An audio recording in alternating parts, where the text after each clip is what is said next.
Will the children still be able to play? Will they still be invited to each other's birthday party? Because although we didn't work out as friends, I trust you enough to know that you won't harm my child.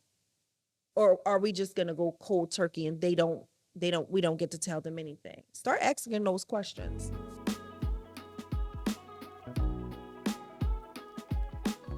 Hey guys, welcome back to Is It Tuesday podcast. I'm Cris Cavallari. Over the weekend, I felt an emotion that I feel like I'm not sure if I've ever expressed it on the podcast or on a live or just in conversation um during our meetups or whatever. I realized something. I touched base on dating with children, but I don't think we've ever spoke about friendships ending and children are involved. They're your god kids, they're TT's baby, they're nieces and nephews, and we celebrate each other and we're a big family. I don't think we've ever tapped on or in what happens to children's relationships when the parents that were friends are no longer friends, right? Same thing with dating, but I think friendship is a little bit more difficult. I think friendship is a little bit, friendship breakups affect children. That's the name of this episode. Friendship breakups don't just affect you. I've had a situation where, first of all, I have two children, totally different age bracket, right? I have a 22-year-old and I have a 6-year-old. What does that mean? They don't have a relationship. My daughter was never in the house when she hasn't been home for years, but there's also a huge age gap. And I got to thinking, and these are two things that I sat with, and I didn't realize that they bothered me more than I wanted to admit.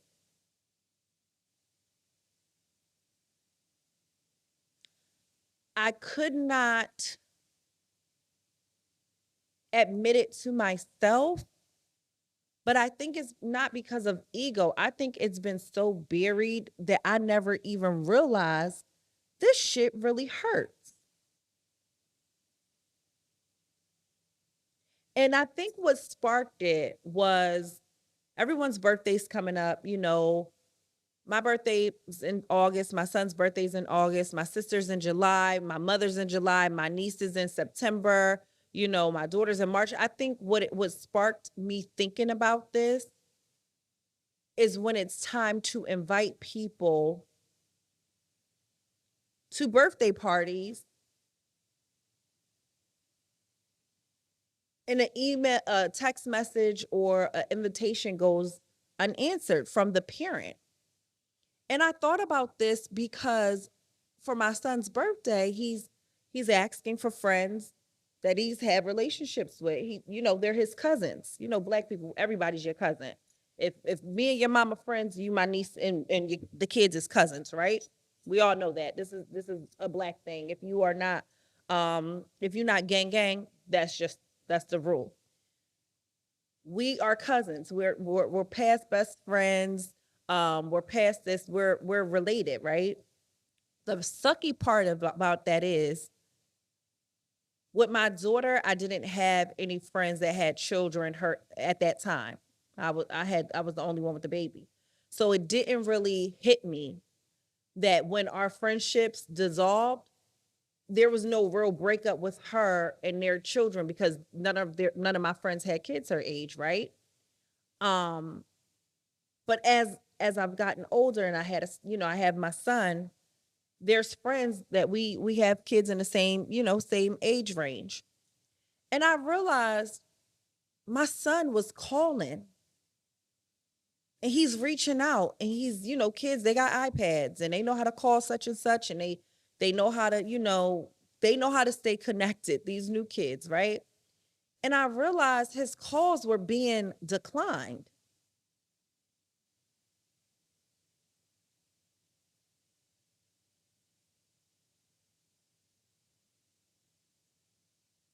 And I thought to myself, what the fuck the kids got to do with this? And I was able to give him an excuse one time. The first time I was able to say, oh, maybe they're over such and such, or maybe they're busy, or they'll call you back. But after a while, they never called back.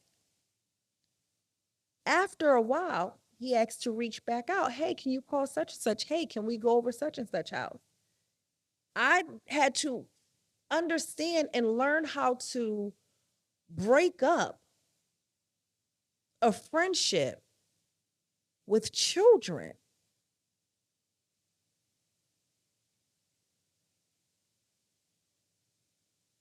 How do you tell a 6-year-old you can't play with such and such because his mom is mad or because you and the mom are no longer on the same journey?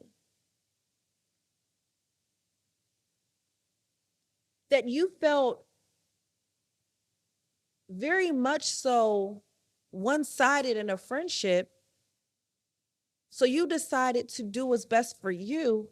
And because you don't want to partake in that type of friendship, the kids have to suffer. That hurt me. The last time he asked was this weekend, and we're driving, and it looks like, one thing about neighborhoods, baby, they look the same. And I'm laughing about it because I literally was driving by, and he was like, "Oh, is that such and such house?" And I'm like, I never want to live in a neighborhood like that where it's like tin house gray, light blue, like it's just a copy and paste house. Like every 3 houses is the next color. So every house, every neighborhood looks the same. So we're driving past and he's like, "Oh, are we going to such and such house?" And I'm like, "No." And he's like, "Well, can you call them again?" And I really wanted to say, I'm not about to keep calling somebody that's not answering your phone calls. I'm not going to subject my child to rejection from people that's not even, and it's an adult rejecting them. This happened in two major relationships in my life, two friends. And one per damn, both people happen to be godparents in my children's life. One is a godparent to my daughter, one is a godparent to my son. And I thought about that deep. I thought about it from an adult perspective because kids, they don't know and they have nothing to do with anything, right? But I thought about it where it's like we're already cautious with the relationships, romantic relationships that we get involved with because, baby, some of y'all be dating people and don't do a background check. But what about the friendships? What about the friendships that, although we're not speaking right now, or although our relationship has really just came to an end, not even sometimes because of something like crazy, it don't fit. It's not we're not both being nurtured here.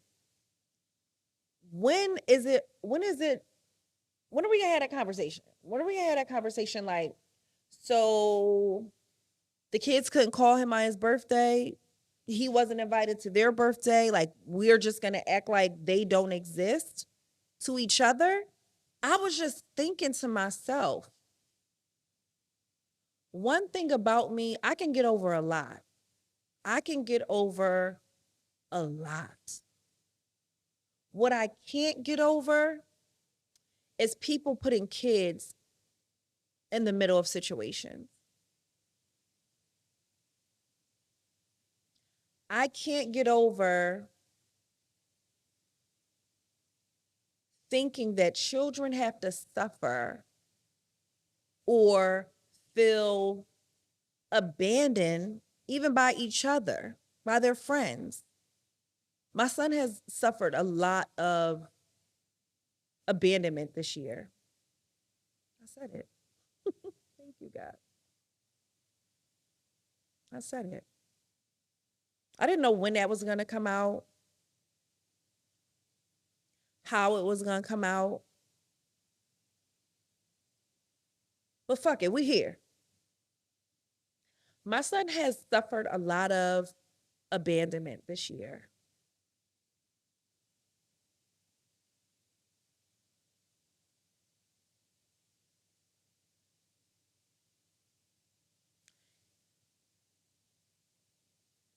And I am finally, now I don't want to say finally, I'm seeing firsthand what abandonment looks like from a child's perspective. And the same friends that have been in his life for most of his life, that knows the situation, has abandoned him also. And I thought about it for a while. I thought about it. I thought about it for a while. Like, wow. Adults are selfish, and not in a good way. Not in a way that I'm saying poor responsibly. I'm thinking adults are really, we have not dealt with our own trauma and our own abandonment issues and our own, discomfort, that we're not putting it on our children.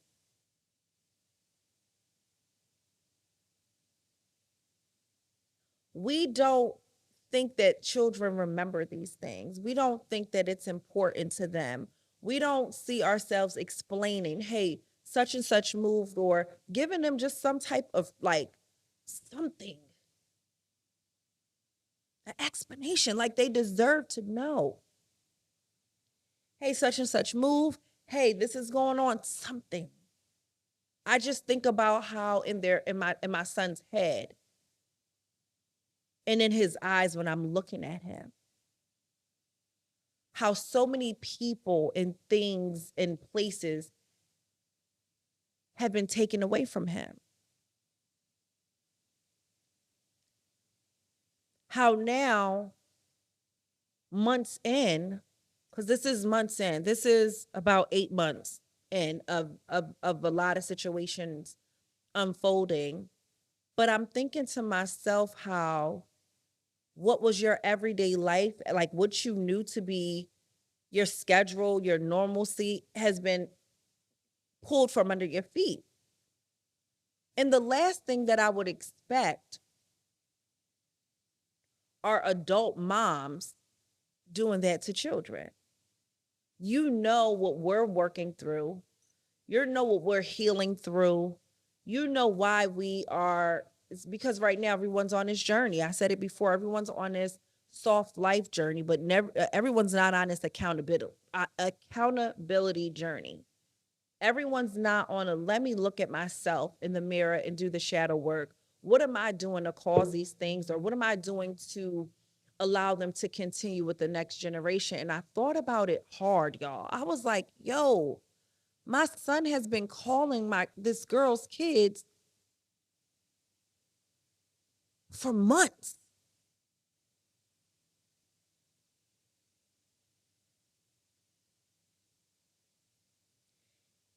Did she ever stop to think,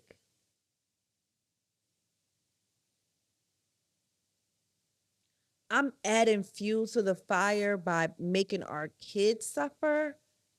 Like, I'm really interested in hearing, what do you do? And I want to challenge you. If you're the mom that, and not, let's be very clear, nothing foul, like nobody stole your husband, nobody stole any money from you. Are you the friend that when you have a disagreement, or when you guys just don't mesh like you did in high school, okay? Because let's be truthful here. Some relationships just dissolve. There was no beef, there's no nothing. So, what do you do when you realize because someone decided to pull back their energy because you guys didn't serve a purpose? This was, there's some relationships where we're friends because we work together. We're friends in high school. So we like the same things and we sit at lunch tables together. But as an adult, and life is life, and everyone's going through their season and everyone's trying to keep their head above water. And we just don't, we drifted.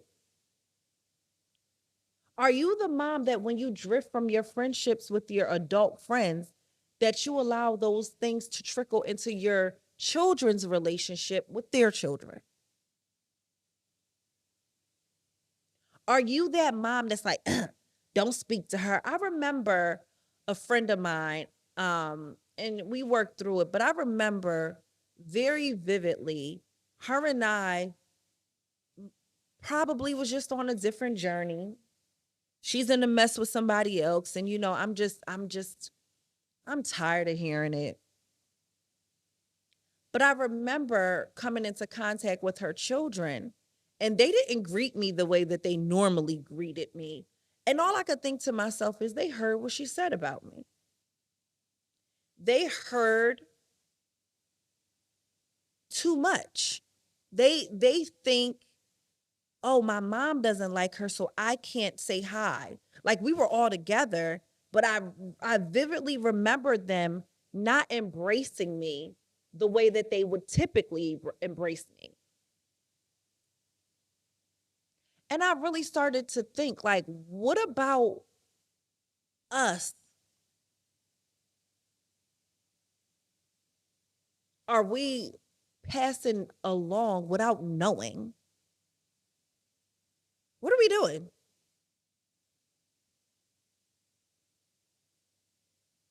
Because I'll be honest with you, the shit that we're unlearning right now was passed on to us by them, the mothers, the aunts, the ancestors. These are things that we've just picked up along the way. So I want to challenge every mother out here, auntie, cousin, or whoever. If you feel yourself doing something and you feel these eyes on you, gazing at you, are you going to stop to correct yourself?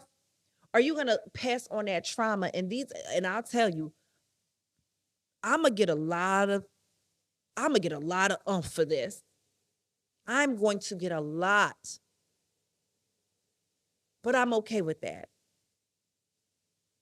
A lot of Black women, and maybe women in general, and I can only say Black women because I'm Black and I deal with mainly Black women, but a lot of women have really strange relationships with their mother.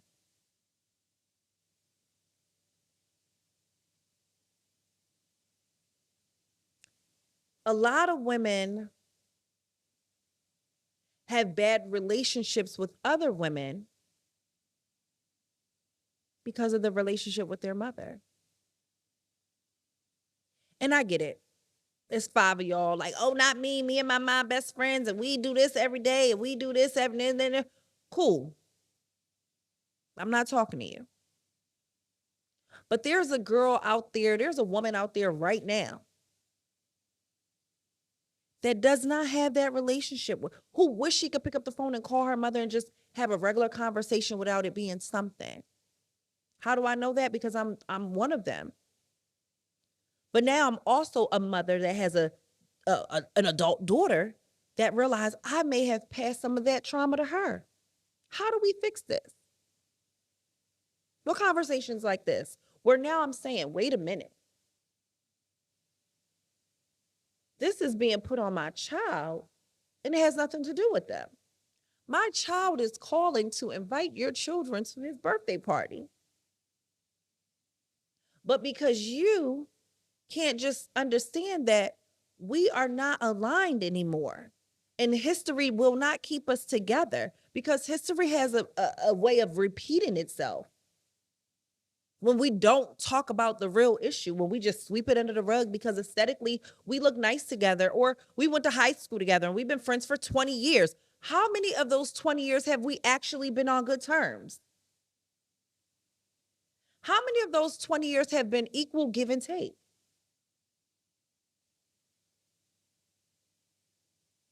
I'll wait. But the crazy part about it is now we have children and they formed a beautiful relationship. or they're forming a beautiful relationship. And because our time has expired, do we just yank them out of there? Do we go from our children speaking every other day or at least seeing each other on a consistent basis to just snatching them up? The way that this abandonment shit has been trickling down, and I've seen why a lot of us are the way that we are, I'm like, ooh, do better. That's what I get out of that. Do better and be honest when you're in that situation. Don't wait. Don't tell kids, mind your business. If they're saying, hey, we're such and such, can such and such come over? Well, you know what I've been telling my son when somebody don't pick up? Maybe they don't want to talk right now. Or maybe they can't talk right now. Or hopefully they'll be able to call you back. If not, it's okay. Because I'm really sitting here trying to figure out, how do we make up for these type of things without damaging these kids in the future? My son, like I said, has been through so much in these last 8 months, 9 months. And the women, the tribe of women and mothers that you think, sometimes that doesn't look like it either. And I'm not saying that I don't have a tribe. I have a tribe. But I also realize that each tribe has a different purpose in your life. I don't want to pass on any more of this trauma. I don't want a trauma bond. So if we are, I don't want to be a mad mom link up. I don't want to be a boss babe link up. I just want to have that freedom to say, welcome for the time that we're supposed to be here. Hopefully it's a lifetime. If not, welcome. But I want to have the freedom to communicate. That's my new tribe, communication, because that's what I'm learning. I'm learning communication at that moment. I don't want to learn communication on, I'm sitting on something for 7 months, and now that it's boiled, now it's spilling over, and now I can tell you how I felt 7 months ago. I'm interested in, hey, earlier today, you said something, and I just wanted to clarify what that meant. I am on this journey of communication, healthy communication with children, with friendships, with relationships, because we have a lot of explaining to do. And I realize with Black people, we don't think that we have to explain anything to children. It's going to be a day or time when these kids grow up and they're going to have a laundry list of questions. And if they're like my son, they have the laundry list now. And I just want to make sure that when I'm answering him,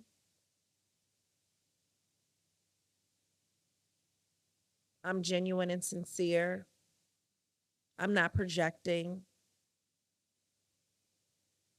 that I'm really being honest and intentional with what he's digested now. Because I don't know what I digested as a kid. I know you don't know I know you don't remember.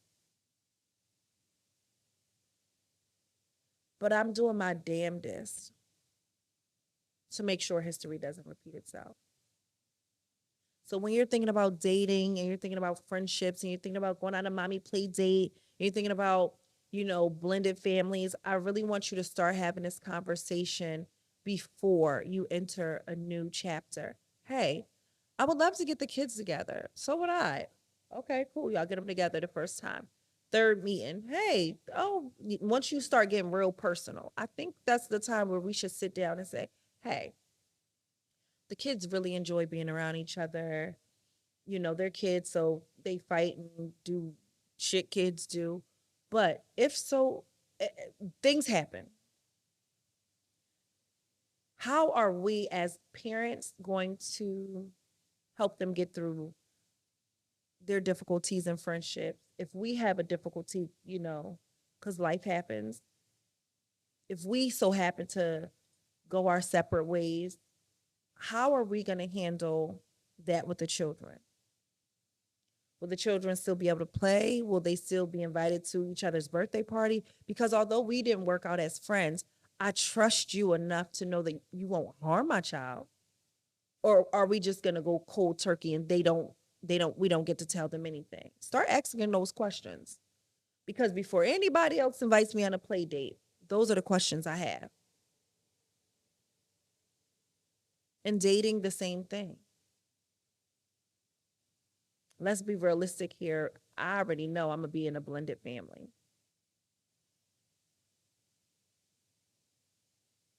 I know that being in a blended family has its challenges. How's the other parents?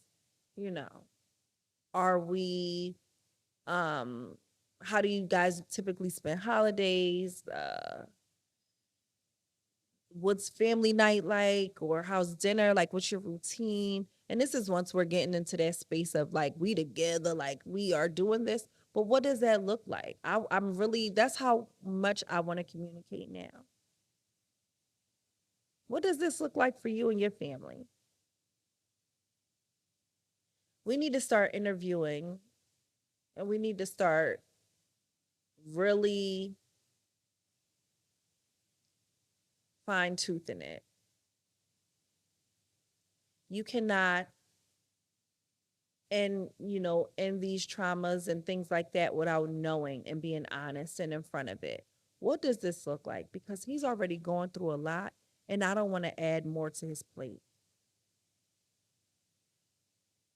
He's been let down enough. She's been let down enough. What does this look like? What are your intentions with my children? What are your intentions in our friendship? How can our kids feel safe and protected to say, I want to call my friend, and you allow them to? Like, I really had these questions.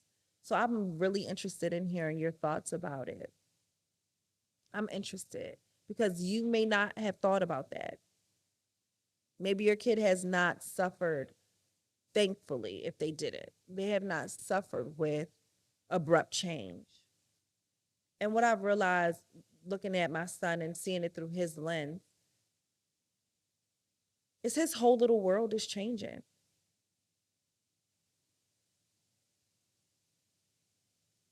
His whole world has changed in months. And the only thing that I can guarantee is his life in his home has only gotten better. Like, I really can do my work. And a part of my work of healing and understanding is just so I won't pass it along. I want to hear from you. I want you to comment below. I want you to tell me what your thoughts are. When friendships break up, what happens to the kids? What happens to play cousins? Do they have to act like they don't know each other? Like, I really am so interested in this topic. This is the first time, but it's not the last because I have so much more to say on it. But let's start there. The first question is, what do we do when the friendship is over? Do the kids get to stay cousins? Thank you so much for joining in on Is It Tuesday podcast. I'm looking forward to having more meaningful conversations with you and figuring out what, like, what? So I'll see you guys next week. Don't forget to comment, like, and subscribe.